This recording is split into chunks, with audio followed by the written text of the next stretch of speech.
The Leviathan's rise. The stars reflected off the Leviathan's obsidian hull as it glided through the void, a shadow cutting across the cosmos. Captain Maya Chen stood on the observation deck, hands clasped behind her back, watching the distant lights of the Galactic Council station grow larger. This meeting would determine not just the fate of her ship, but potentially humanity's standing among the stars. "Captain," a voice called from behind. Commander Elias Reeves approached, tablet in hand. Final diagnostics complete. All systems nominal. Maya nodded without turning. "And our power signature?" "Masked as ordered. We're running at 20% capacity, showing on their scans as nothing more than a standard diplomatic vessel." A thin smile crossed Maya's face. If the Council knew what the Leviathan was truly capable of, they wouldn't be permitting this approach at all. The warship represented humanity's greatest achievement, a vessel powered by singularity compression technology that could harness the energy of microscopic black holes, giving it firepower that could rival a small star. "Good," she said. "Let's keep it that way." The Leviathan was humanity's response to a galaxy that had nearly destroyed them. 50 years ago, Earth had been a fragile newcomer to interstellar politics, brought into the fold of spacefaring civilizations after developing their first faster-than-light drive. The reception had been cold. Humanity found themselves in a cosmos teeming with ancient species who viewed them as primitive upstarts, barely worthy of acknowledgement, let alone respect. That changed when the Velrathi Imperium, a militaristic species from the galactic core, decided Earth's strategic position would make an excellent forward outpost. Their attack had been swift and devastating. Billions died in the initial assault. With their vastly superior technology, the Velrathi expected a quick surrender. They didn't understand humans. The war lasted a decade. Humanity fought with desperation and ingenuity, reverse engineering captured Velrathi technology and adapting it in ways its creators never imagined. When the dust settled, Earth had not only repelled the invasion but pushed deep into Velrathi territory, forcing a peace treaty that shocked the galactic community. Humanity learned a hard lesson. In this universe, power was the only language everyone understood. The Leviathan was the embodiment of that philosophy, a deterrent so formidable that no species would dare threaten Earth again. "We're being hailed," Reeves said, checking his comm. "Council security requests docking protocols." "Give them what they want," Maya replied. "And inform our diplomatic team to prepare. I want Ambassador Keller ready to smooth any feathers we might ruffle."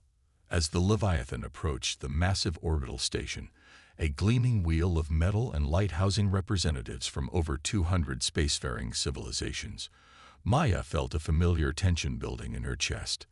These diplomatic dances had grown increasingly strained over the past year as rumors about the Leviathan's capabilities spread through intelligence networks. The ship docked with a gentle shudder, magnetic clamps securing it to the station. Maya took one last look at the stars before heading to the airlock where her diplomatic team waited.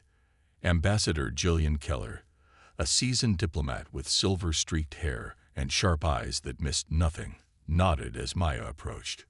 "Captain Chen," she greeted, "ready to face the wolves." "Are they that hostile?" Keller's expression was grim.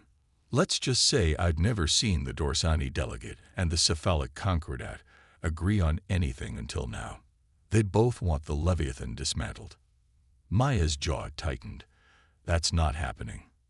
"I know," Keller said, "but we need to tread carefully. The political climate has shifted against us. Many species fear humanity is becoming too powerful too quickly." "Fear is precisely the point," Maya replied. "No one will attack Earth again if they know the consequence." The council chamber was a vast amphitheater, designed to accommodate beings of all physiologies. Representatives from across the galaxy sat in curved tiers, creating a wall of faces, some humanoid, others utterly alien, all focused on the human delegation as they entered.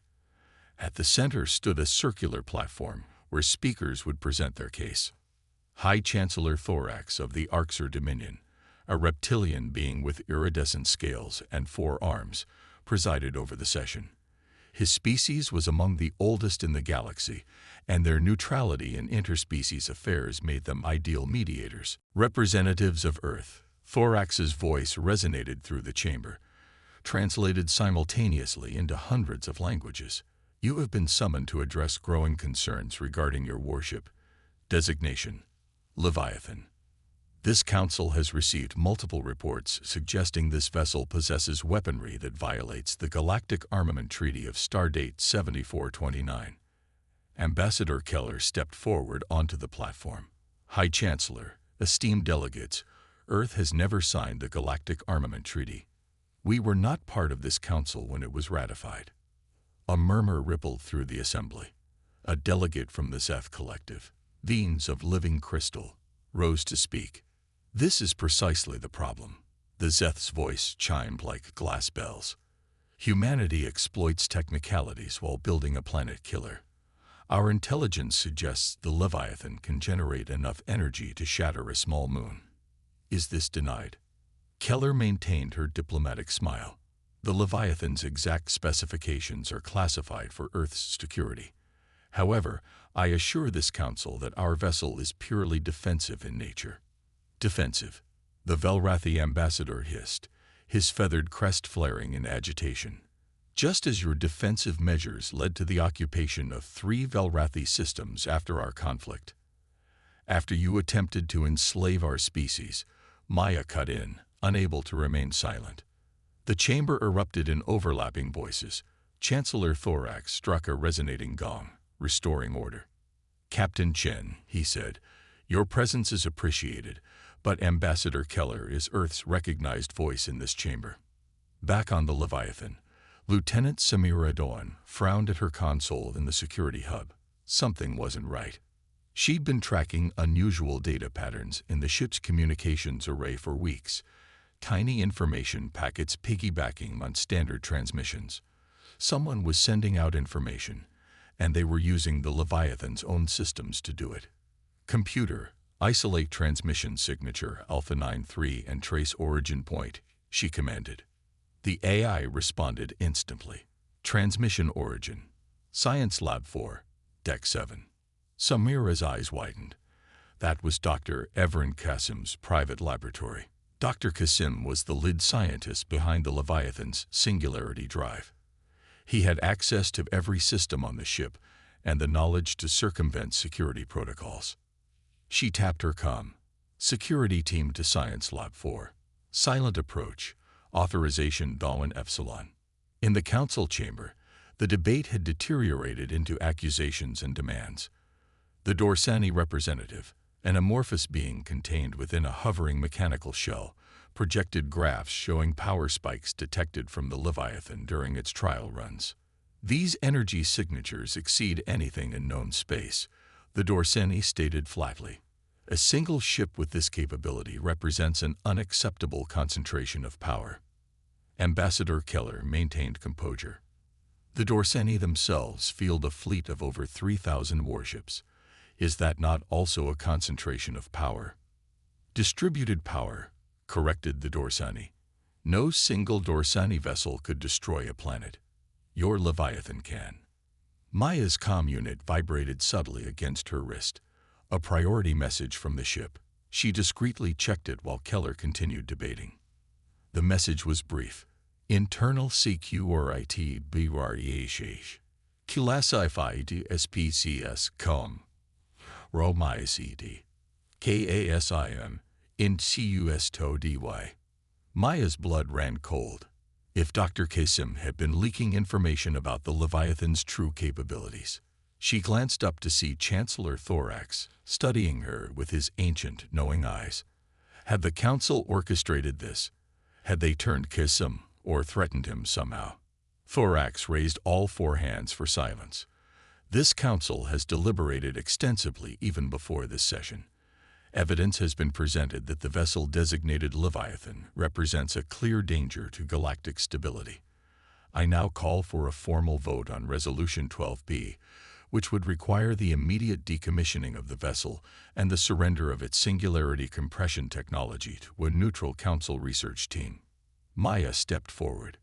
Chancellor, Earth rejects the authority of this Council to dictate our defense policy. The Leviathan will neither be decommissioned, nor will its technology be surrendered. The chamber went deathly quiet.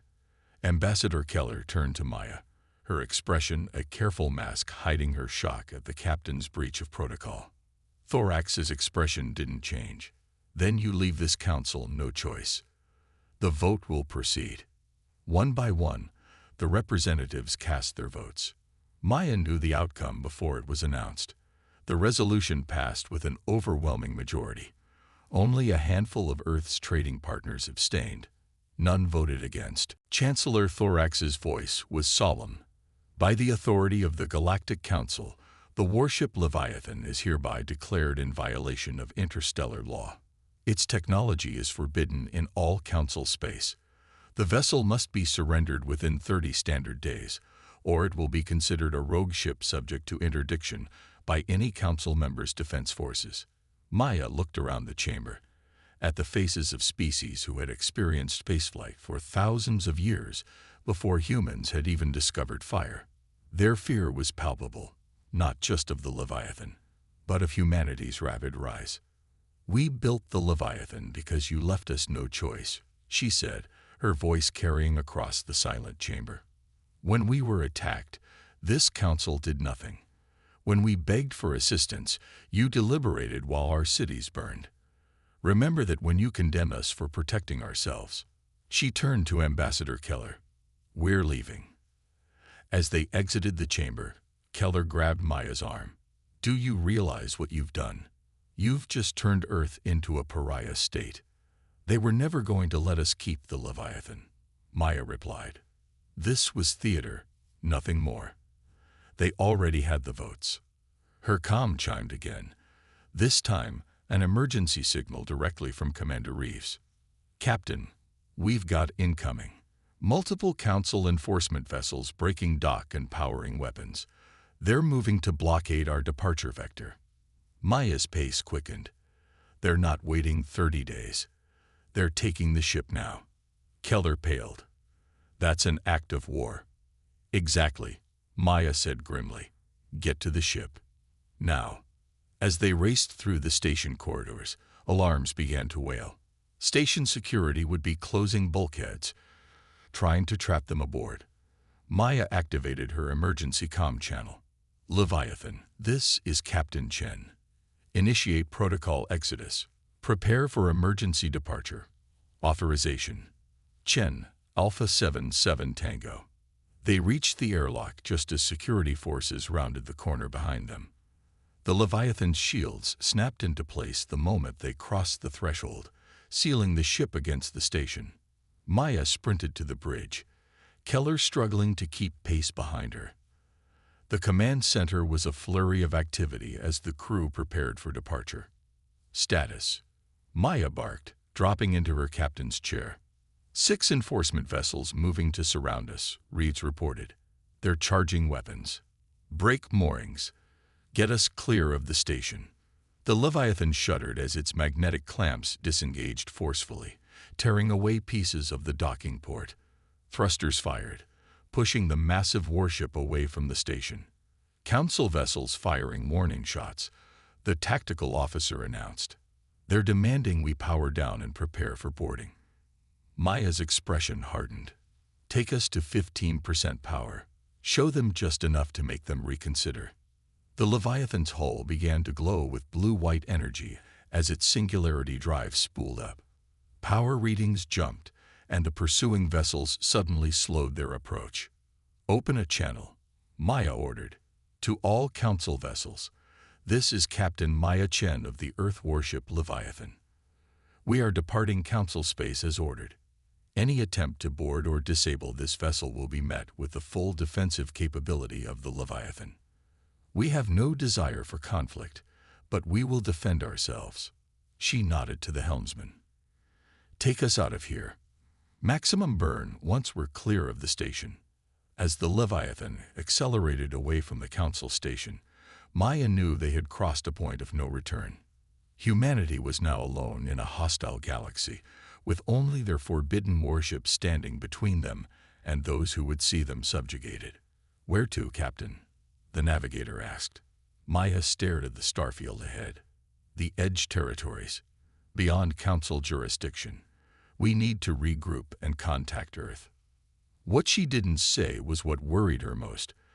Dr. Qasim's betrayal meant someone else might now possess the secrets of the Leviathan's power. And if those secrets fell into the wrong hands, the weapon humanity had built to ensure its survival might instead trigger its destruction. Reckoning at the Edge. 3 weeks after fleeing Council space, the Leviathan drifted in the shadow of a rogue gas giant in an unnamed system near the galactic rim. This far from established territories, the stars themselves seemed different, wilder, less charted, full of both promise and threat. Maya stood on the bridge, studying tactical projections with Commander Reeves. The holographic display showed multiple patrol routes being established along the border between Council space and the lawless frontier regions. "They're looking for us," Reeves observed. "Council enforcement vessels, mercenary groups, bounty hunters. They've put out quite a reward." "And Earth?" Maya asked, though she already knew the answer. Reeves's expression darkened. "Still under blockade. The Council has suspended all trade and diplomatic relations pending the surrender of all singularity compression technology. Our last encrypted communication from Admiral Huang indicated they're preparing for the worst." Earth was paying the price for the Leviathan's escape. Maya had anticipated sanctions, but not this level of isolation. The Council was making an example of humanity. Step too far beyond your assigned place in the galactic order, and you would be cut off, strangled until you submitted. "And Dr. Qasim? Has he said anything more?" "Nothing useful," Reeves replied. "He maintains he was acting for the greater good, that the technology was too dangerous for any one species to control." Maya scoffed. "So instead he handed it to the species that already control everything." She turned as Lieutenant Dawn entered the bridge, her expression urgent. "Captain, we've intercepted something you need to see," she said, transferring data to the main view screen. The screen showed grainy footage from what appeared to be a research outpost. Alien scientists, Torsani, by the look of their mechanical shells, worked around equipment that Maya recognized with a chill, prototypes of singularity containment modules, similar to the Leviathan's power core. "Where is this?" she demanded. "A classified facility in the Econis system," Dolan replied.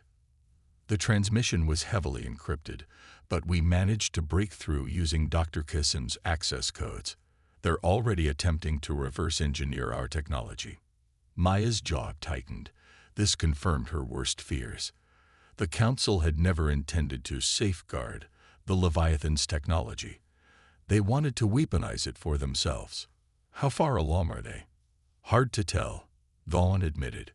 "But based on the equipment configurations, I'd say weeks, not months, before they achieve a working prototype." The implications were clear. Once the technology proliferated among Council species, humanity's only advantage would be neutralized. Worse, those same powers might decide a preemptive strike against Earth was necessary to prevent humans from developing something even more advanced. "We need options," Maya said. Reeves hesitated. "Captain, there is one possibility. The Econis system is relatively isolated. If the Leviathan were to make a precision jump." "You're suggesting we attack a Council research facility?" Maya asked, though she had already been considering it herself. "I'm suggesting we eliminate a direct threat to Earth's security," Reeves clarified. "Once that technology spreads, there's no going back." Before Maya could respond, alarms blared across the bridge. "Multiple contacts," the sensor officer shouted, emerging from FTL at the system's edge. The tactical display updated, showing a formation of vessels entering the system, sleek, predatory ships with distinctive energy signatures. Velarathi. Maya identified them immediately. A full battle group. "How did they find us?" Talon's fingers flew across her console. They're using some kind of quantum resonance scanner. It's detecting the unique signature of our singularity core, even at minimal power. Technology that shouldn't exist yet. Maya's suspicions crystallized into certainty. The Council hadn't waited to reverse engineer the Leviathan's secrets. Dr. Kasum must have provided them with enough data to develop countermeasures. Battle stations, Maya ordered calmly. Power up to 50%. Prepare jump calculations for the Econis system. The bridge crew responded with practiced efficiency, the lighting shifting to combat status as weapon systems came online. The Leviathan awakened, power flowing through its veins like quicksilver. Velrathi fleet is hailing us. Communications reported. On screen. The view screen changed to show a Velrathi commander. Feathered crest fully extended in a display of dominance, reptilian eyes cold and calculating. Captain Chen. The commander hissed in accented standard. I am Fleet Lord Xavis of the Velrathi Imperium. By authority of the Galactic Council, you are ordered to power down your vessel and prepare for boarding. Compliance will ensure the safety of your crew. Maya met his gaze without flinching. Fleet Lord Xavis. Your people tried to enslave mine once before. It ended poorly for you. I suggest you reconsider your approach. Xavis's crest rippled, the Velrathi equivalent of a dismissive laugh. The situation has changed, Captain. Your technology is no longer unique. Surrender now, or we will demonstrate this fact most conclusively. The transmission cut. Maya turned to her tactical officer. Analysis. 12 Velrathi warships, including one dreadnought. They're arranging in attack formation, but maintaining distance, approximately 2 light minutes out. Staying just beyond immediate weapons range. Smart. They were being cautious, uncertain of the Leviathan's full capabilities. The Velrathi are stalling, Reeves realized. They're waiting for reinforcements. Maya nodded. Or they're waiting for us to jump, so they can track our singularity signature. She made her decision. Change of plans. We make our stand here. Against 12 ships. Dawn questioned. Even with our technology. The Velrathi don't know what we're truly capable of, Maya said. Neither does the Council. Dr. Kasum never had access to the final weapon configurations. That information was compartmentalized. She turned to her weapons officer. Prepare the Void Lance. Full power. A stunned silence fell over the bridge. The Void Lance was the Leviathan's ultimate weapon, a focused beam of gravimetric energy that could literally tear space-time at the target point. It had never been used outside controlled tests in deep empty space. Captain, Reeves said quietly, the Lance at full power could destroy their entire fleet. The energy release would be catastrophic. I'm counting on it, Maya replied. But we won't target their ships directly. Target the space between their formation, 1/4 power. That should be sufficient for a demonstration. As the Leviathan's systems reconfigured, diverting energy to the massive emitter array concealed within its forward section, Maya opened a channel to the Velrathi fleet. Fleet Lord Xavis, this is your final warning. The Leviathan was built with one purpose, to ensure that humanity would never again be at the mercy of those who consider us inferior. Withdraw your fleet or witness firsthand why the Council fears this ship. Without waiting for a response, she nodded to the weapons officer. Fire. For a brief moment, nothing seemed to happen. Then, in the empty space between the approaching Velrathi vessels, reality itself appeared to crack. A pencil-thin beam of blindingly white energy lanced from the Leviathan, striking a point of empty space that suddenly wasn't empty at all. Space twisted, collapsed, and then expanded in a silent, terrible blossom of gravitational forces. 2 Velrathi cruisers on the formation's edge were caught in the effect, their hulls stretching and compressing as they were torn apart at the molecular level. The remaining ships scattered in panic, their formation disintegrating. Channel still open. Communications confirmed. That was 1/4 power. Fleet Lord, Maya said into the stunned silence. The Leviathan can sustain that output for 17 hours without strain. Your entire fleet would be dust long before we depleted our reserves. On screen, Xavis's expression was unreadable, but the rigid posture of his crest spoke volumes. "You've made your point, Captain," he said finally. "Perhaps negotiations are in order after all." "There's nothing to negotiate. Take a message to the Council. The Leviathan will not be surrendered or destroyed. We will not allow our technology to be weaponized against us.